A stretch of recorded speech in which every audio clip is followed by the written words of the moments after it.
The first time I met Clifford, I didn't know trouble wore such a beautiful smile. He wasn't just handsome, he was magnetic. His dark hair always looked like he ran his fingers through it right before walking into a room, and his gray eyes had a way of holding you captive without ever asking for permission. I was just Lori then, a simple girl who thought that if you loved hard enough, it would be enough to keep a man. We met at a mutual friend's rooftop party, the kind you only half want to attend, but end up being grateful you did. Clifford wasn't even supposed to be there. Arthur, my longtime friend who had dragged me to the party in the first place, was the one who introduced us. Arthur said something casual like, "Lori, this is Clifford." Clifford, Lori, play nice. I laughed because it felt like something Arthur would say when he was bored and fishing for drama. Clifford's handshake was firm, his smirk lazy, and I knew right away that I was in trouble. We talked for what felt like hours, laughing over stories about college disasters and trading favorite movie quotes like it was some secret language only we understood. When the party started to thin out and the music softened into background noise, Clifford leaned in and whispered, "Stay a little longer." And God help me, I did. For months after that night, we were inseparable but only in private. Clifford was all sweet texts, stolen kisses, and promises when it was just us. Late night drives, secret dinners where he would sit across from me and say things like, "You're the only one who gets me, Lori." I was stupid enough to believe it. In public though, he treated me like a stranger. At first, I told myself he was just careful. Maybe he didn't want rumors. Maybe he was shy about relationships. But it started getting harder to explain the way he'd walk right past me at events without a second glance, or how he'd laugh with Eileen, the perfect blonde socialite everyone adored, while pretending I wasn't even breathing the same air. Eileen was everything I wasn't: polished, rich, born into a world that people like me only ever glimpsed through expensive windows. I watched him with her sometimes, feeling like an outsider to my own story. He never kissed her, not in front of me, but he didn't have to. The way he smiled at her, the way he lingered when she touched his arm lightly, it was louder than any betrayal I could have imagined. Arthur noticed before I did. He pulled me aside one night, his voice low and angry. "He's using you, Lori. Open your damn eyes." But I didn't want to hear it. I wasn't ready to admit that the man who swore I was his world could so easily erase me when it suited him.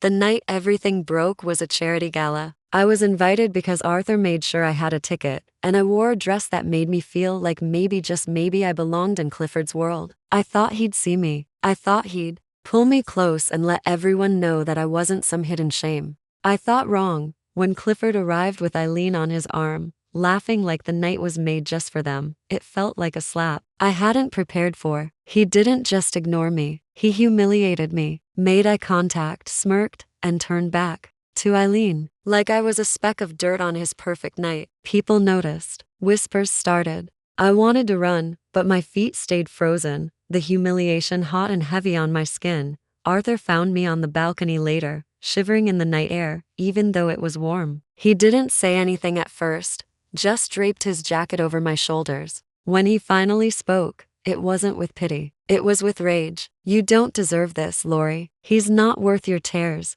I believed him. And for the first time, I believed myself too. That night, I made a decision. Clifford had loved me privately, humiliated me publicly, and now I would disappear so completely that he'd never find me again. The days that followed felt like I was living underwater. Everything was muted, every moment a reminder of how small he had made me feel. I didn't answer Clifford's half-hearted texts when they came. "Hey, can we talk? You're overreacting. You're being crazy, Lori." The nerve of him thinking he could explain away the wreckage he had caused with a few casual messages. I stayed with Arthur for a while, crashing on his couch because going back to my apartment felt like willingly stepping into a grave. Arthur didn't ask questions. He just gave me space, handed me cups of coffee, and sat with me through long silences. In a way, he was the only person who truly saw me, not the broken version Clifford had left behind. On the third night, Arthur found me scrolling through Clifford's social media photos of him and Eileen at brunch, at galleries, on yachts with people whose names I didn't even know but whose judgment I could feel through the screen. Arthur snatched the phone out of my hand and tossed it across the room. It landed with a soft thud on the carpet. "Stop feeding it, Lori," he said. "You're better than this." I wanted to believe him. I really did. But part of me needed more than just silence and moving on. Part of me needed Clifford to feel what he had made me feel. I needed him to look around and realize that the one person who loved him without agenda was gone and that he had no one to blame but himself. That's when the plan started to form, sharp and slow like a paper cut. I didn't want loud revenge. I didn't want public screaming matches or messy drama. Clifford lived for appearances, for that polished, untouchable image. I would destroy him the way he destroyed me, quietly and thoroughly. First, I disappeared from his life completely. I blocked his number, deleted every photo, every thread of messages. I shut down my social media accounts, no updates, no statuses, no cries for attention. I left no trail to follow. Arthur helped me pack my things. I sold what I didn't need, stored the rest in a rented unit to cities away. I found a cheap apartment under a fake name, something plain, something forgettable. I even changed my hair, trading my soft brown waves for a sharp, dark bob. Every time I looked in the mirror, I looked a little less like the girl Clifford had broken. Meanwhile, Clifford tried harder. More texts came from strange numbers, emails, a few drive-bys. Near Arthur's building that Arthur shut down with a few well-placed warnings. Clifford didn't love me enough to stand beside me, but now he couldn't stand the thought of losing me either. Typical. Eileen, of course, was flourishing in all the places Clifford paraded her around. Rumors started that they were the next big power couple, though people whispered about how sudden it all seemed. Some said Clifford looked different lately, edgier, angrier, like a man who couldn't keep his life from slipping out of his hands no matter how hard he tried to clutch it.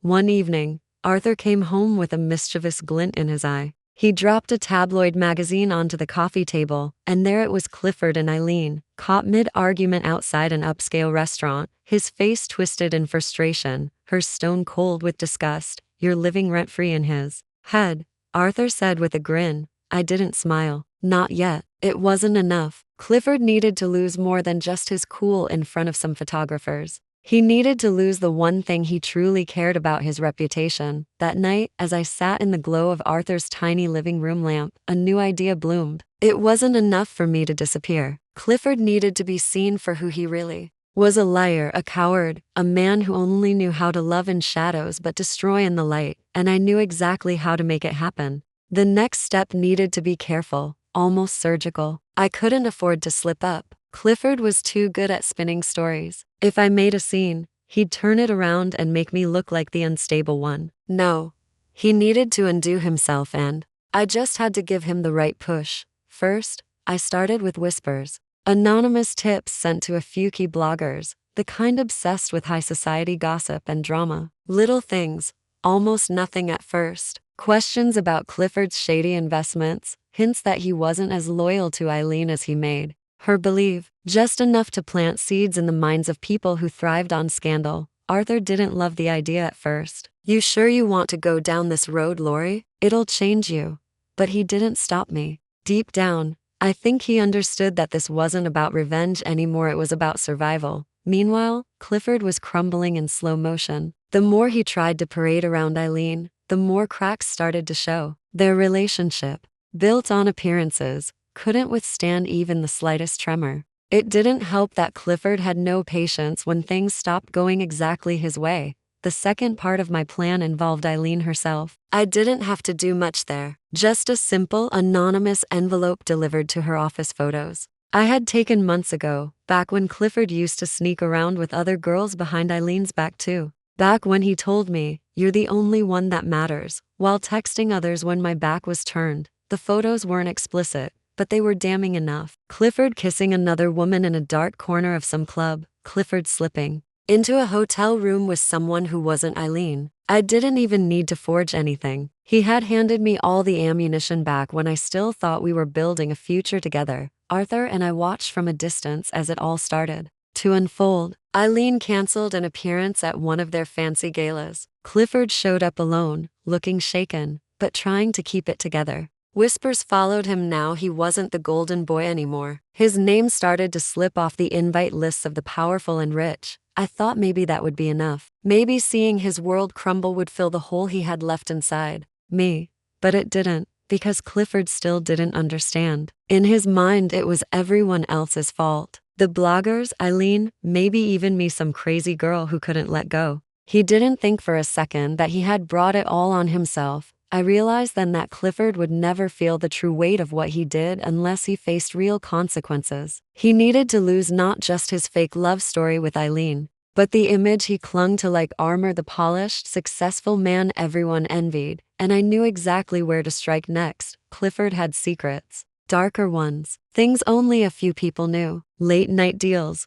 under-the-table favors, dirty money that kept his real estate empire afloat. I'd seen enough, heard enough during those nights. He thought I wasn't listening. Back when he trusted me with things you're only supposed to tell someone you believe will never turn against you. He had trusted the wrong person. I wasn't sure at first if I had the guts to take it that far, to truly destroy him. But then I thought about all those nights I cried myself to sleep, all the times he made me feel invisible and stupid for loving him. I thought about the way he looked at Eileen that night at the gala like I was a piece of trash he forgot he left on the sidewalk. No, this wasn't just about me anymore. It was about making sure he never did it to anyone else again. I opened my laptop and started writing a letter. Not a blog post, not a rant. A detailed, factual, carefully documented report, names, dates, transactions, everything. When I was done, I sent it to the authorities, anonymously of course, and then I waited. The days after I sent the letter passed slowly, each hour stretching like wet rope, heavy and tense. I didn't hear anything at first, and part of me worried that maybe I hadn't done enough. Maybe Clifford's money and charm would bury my truth like it buried everything else he wanted hidden. Arthur kept reminding me to be patient. Corruption rots from the inside, he said once as we sat by the window, watching the city lights blink in the distance. It just takes time for the outside to show the cracks. The cracks came sooner than either of us expected. It started with a news story, small, almost buried at the bottom of a local site. A real estate investigation, they said. A few unnamed figures under scrutiny. But Arthur and I knew. Clifford's company name was slipped casually into the second paragraph, almost like the reporter couldn't resist letting the world know that someone important was about to fall. Within a week, the story exploded. Bigger news outlets picked it up. Names were leaked. Clifford's name, his company, photos of him in his crisp suits walking quickly out of court buildings, avoiding cameras, sunglasses pressed tight against his face like they could hide the shame starting to stick to him. Arthur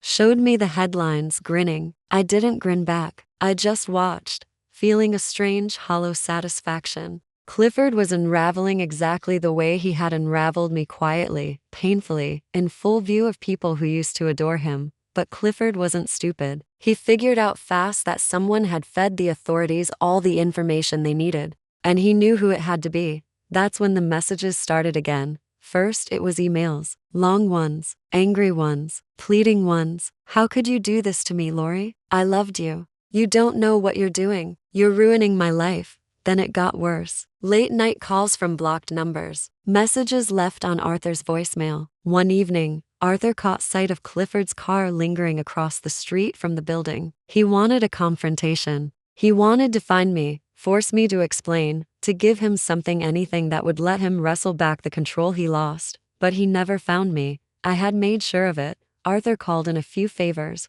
old friends who knew how to make people disappear without really disappearing. A new apartment, new job under a different name, new everything. It wasn't glamorous, and it wasn't easy, but it was safe. I could breathe without feeling Clifford's shadow creeping up my spine. Eileen, meanwhile, abandoned Clifford the second his name hit the news. Loyalty wasn't part of her vocabulary. She cut ties publicly, even giving a heartbreaking statement to the press about being blindsided by his betrayal. I almost admired her ruthlessness. Almost. The final blow came quietly. An indictment. Formal charges. No fanfare. No bright red sirens, just a line of text at the bottom of a major newspaper's online page. Clifford Marston, once a rising star in the city's elite circles, was now facing years in prison. Arthur brought home a bottle of cheap champagne that night. To new beginnings, he said, raising his glass toward me. I smiled for the first time, in what felt like forever. A real smile. Not because Clifford was suffering,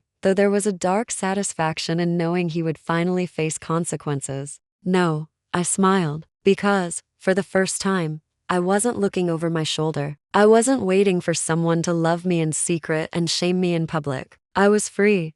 I wasn't Lori, Clifford's broken little secret anymore. I was someone new. And Clifford Marston? He would spend the rest of his life chasing a ghost he could never catch. Freedom wasn't as easy as I thought it would be. Some days, the relief washed over me like sunlight breaking through storm clouds. Other days, the ghosts of what had happened clung to me like second skin. I kept expecting Clifford to find a way back in, to call, to corner me, to remind me how easy it had been for him to tear me down. But days turned into weeks, and Clifford remained nothing more than a name in the headlines, slowly sinking from the public's interest as fresher scandals replaced his. It was strange how quickly the world forgot people once they fell. Arthur stayed close during those weeks, a quiet anchor when my mind wanted to drift into dark places. He never pushed me to talk, never asked for details I didn't want to give. He just existed beside me, steady and patient, like he had been from the beginning. One evening, after a long shift at the bookstore where I worked, now small, cozy, the kind of place where no one cared who you were as long as you loved the smell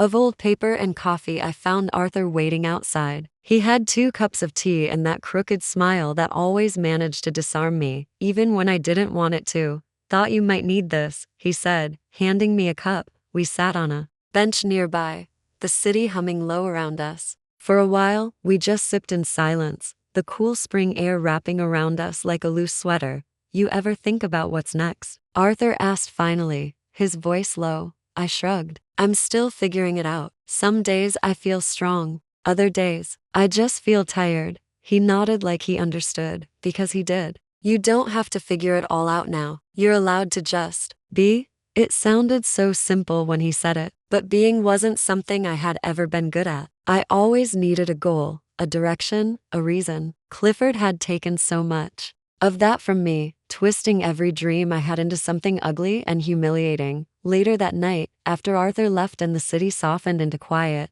I pulled out a journal I had been too scared to write in for months. I stared at the blank page for a long time before I finally wrote, "I am not broken. I am rebuilding."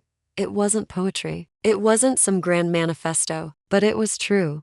Things settled after that. I moved into a better apartment, one with a tiny balcony and enough sunlight to make the plants I stubbornly bought actually survive. I made a few new friends, people who didn't know my past, who knew me only as Lori, the girl who loved reading and long walks and trying every bakery in the neighborhood. Arthur stayed part of my life, steady as ever, but something between us started to shift, almost too slowly to notice at first. A touch that lingered a little longer than necessary. A look that said more than either of us was brave enough to speak. I tried to ignore it at first. Love felt like a dangerous word, a sharp object I wasn't sure I could hold without bleeding again. But Arthur wasn't Clifford. He didn't want to own me. He just wanted to stand beside me. One night, as we sat on my tiny balcony, sharing a sad excuse for a homemade pizza, Arthur turned to me with that same soft smile. "You know," he said, voice easy, "you don't have to keep running. You're allowed to be happy now." I didn't answer right away. I didn't need to. I just leaned my head against his shoulder and let the quiet carry us. Maybe happiness wasn't some grand event. Maybe it was small moments like this. A warm shoulder, a shared laugh, a future that didn't have Clifford's shadow darkening the corners. For the first time in a long time, I let myself believe it was possible. It was almost too easy to believe that Clifford was part of another life, like a nightmare you slowly forget the details of. Arthur and I kept building something small but steady, quiet dinners, late night talks, lazy Sundays spent in bookstores and cafes. It wasn't a fairy tale, but it was real. And after everything, real was enough. Then, one afternoon, everything cracked open again. I was at work, shelving a new shipment of poetry books, humming along to the old radio the owner insisted on keeping. The bell over the door chimed, and I glanced up out of habit. For a second, my heart forgot how to beat. There he was, Clifford. He looked thinner, sharper somehow, like life had been cutting at him in tiny, cruel ways. His hair was messier than I had ever seen it. His expensive coat hung off him like it belonged to someone else. But the worst part was his eyes, wild, frantic, still burning with that desperate need to control something. Anything. He saw me instantly. "Lori," he breathed, Like the word itself could fix the ocean of damage between us. I froze. Every instinct screamed at me to run, but my legs stayed rooted, heavy as stone. The shop owner glanced up from behind the counter, sensing the tension. "You okay?" she called casually. I forced my voice to work. "Fine, just someone I used to know." Clifford took a step closer. I could smell him now, faint traces of the expensive cologne he used to drown himself in, now soured by something sweatier, more desperate. "Please," he said, "just give me 5 minutes. 5 minutes, Lori. That's all I'm asking." I shook my head slowly. "There's nothing left to say." "There's everything to say," he snapped, voice cracking loud enough that a few customers looked up from their books. He noticed the attention and lowered his voice. "You don't understand. You ruined my life." I laughed, a low bitter sound that didn't even sound like me. "You did that all by yourself, Clifford." He flinched like I had hit him. For a moment, we just stood there, two broken pieces that didn't fit anymore, and maybe never really had. I could see it now, how much of what we had was just built on lies I told myself, hoping they would become true. "You were supposed to love me," he whispered. "I did," I said. "More than you deserved." And with that, I turned my back on him. Not because I wasn't scared, God. I was terrified, but because I finally understood that Clifford didn't own me anymore. His approval, his love, his anger, none of it had power over me. I felt him standing there for another few seconds, maybe trying to gather the courage to follow, to beg, to fight. But he didn't. Eventually, the bell over the door chimed again as he slipped out of my life for what I prayed was the last time. Later that night, I told Arthur everything. Every word, every look. He listened quietly, his jaw tight with anger. He tried not to show. "You're safe now," he said firmly, pulling me close. "He can't touch you anymore. He's already lost." I wanted to believe him. I almost did. But a tiny part of me knew better. People like Clifford didn't just let go. They clung to the ruins, even after the fire burned everything down. The next few days passed like a bad dream I couldn't wake up from. I kept looking over my shoulder, jumping at every unfamiliar face, every footstep that seemed a little too close. Arthur tried to keep me calm, but I could see the tension building. In him too. We both knew Clifford showing up wasn't just a fluke. It was a warning. He wasn't done. One night, I found a letter slid under my door. No envelope, just a sheet of paper, the handwriting sharp and angry. "You can run all you want, but you'll never be rid of me. You owe me everything." I didn't show Arthur right away. I knew what he would say, that we needed to call the police, file a report, build a wall even higher around my life. But part of me didn't want Clifford to know he still scared me. Part of me was sick of living like prey. Instead, I packed a small bag and spent the night at Arthur's place. It was easier there somehow, safer. We curled up on his worn couch, the TV buzzing low in the background, neither of us really watching. He held me like he could physically keep the bad things out, and I let myself believe it was true, just for a little while. By morning though, reality crashed back in. Arthur had stepped out to grab coffee. I was alone, staring out his kitchen window when I saw a black car I didn't recognize parked across the street. My stomach twisted. Clifford wasn't subtle, not anymore. I didn't wait. I grabbed my phone and called Arthur. "Stay where you are," he said immediately. "I'm coming back." Minutes felt like hours until Arthur's car pulled up. He didn't hesitate. He stormed across the street toward the black car. Whoever was inside must have seen him coming because the engine roared to life, tires screeching as it peeled away. Down the street, Arthur came back, breathing hard, his eyes burning with rage. "He's watching you," he said. "Lori, this isn't going to stop until we make it stop." That night, for the first time, I agreed to go to the police. I gave them everything: the letter, the story, even the photos I still had from months ago, showing Clifford's temper when he thought no one was watching. They opened a file, took statements, promised to patrol more often. It wasn't much, but it was something. Arthur wouldn't let me stay alone anymore. He moved me into his place, temporarily, making a space for me, like he had planned it all along. He didn't push, didn't smother. He just made it clear that he was in this fight with me, no matter how long it took. Lying in his bed that night, listening to the soft sounds of the city outside, I realized something I hadn't dared admit before. I loved Arthur, not in the desperate, drowning way I had loved Clifford. Not with blind hope or endless compromise. I loved him in a way that felt like breathing. Easy, safe, real. Maybe Clifford still lurked in the shadows. Maybe he wasn't done trying to claw back what he lost. But I wasn't the same broken girl anymore either. And if he came for me again, he would find someone stronger, smarter, and far more dangerous than the girl he had humiliated. He had no idea who he was messing with now. The final confrontation came sooner than I thought it would. It was a Saturday evening. The sky bruised purple and gold as the sun sank behind the city skyline. Arthur had run down to the corner store, just for a few minutes. I was alone in the apartment, flipping absently through an old book, trying to convince myself that normal life could exist again. That's when the door rattled. Not a knock, not polite, a shove, hard and deliberate. My heart slammed against my ribs. I stood up, my body moving before my brain could even catch up. I locked the deadbolt, double-checked the chain. My fingers were trembling, but my mind was sharp, cold. I knew it was him. Lori.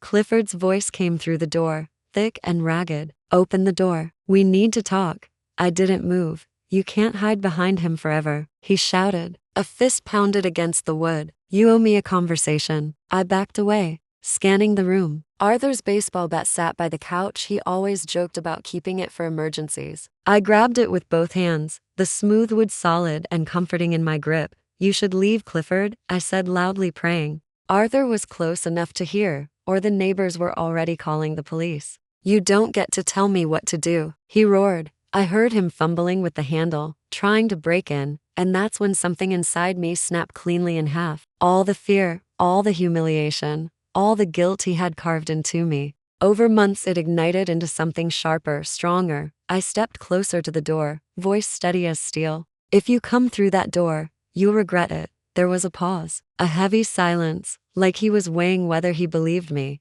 I heard him curse under his breath. Another violent shove. The chain strained but held, and then, salvation, the sound of heavy footsteps running up the stairs. Arthur's voice, furious, slicing through the chaos. Step away from the door, Clifford. More shouting. A scuffle. I pressed my ear against the door, but stayed locked inside, like Arthur had taught me stay inside. Stay safe. It took less than 2 minutes for the sirens to come. Later, the police told me neighbors had called the moment Clifford started yelling. They found him still shouting at Arthur, trying to push past him, incoherent and furious. When they handcuffed him, he screamed about betrayal, about how I had ruined everything. He was taken away that night, not just on harassment charges but with the old charges hanging over his head. It wasn't a question of if he would go to prison anymore. It was just a matter of how long. When the door was finally safe again, Arthur came inside, his knuckles scraped and his jaw tight. He didn't say anything at first.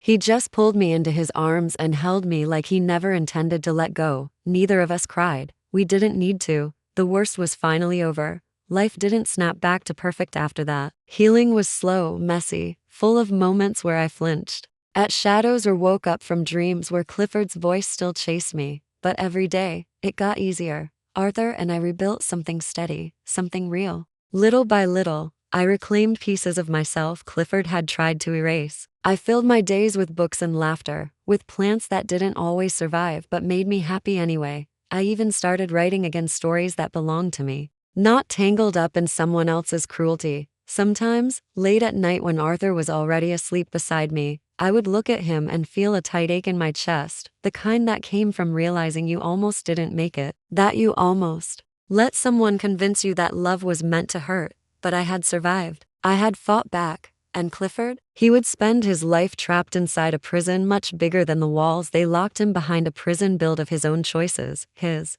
own arrogance, his own downfall. As for me, I was free, finally, beautifully free.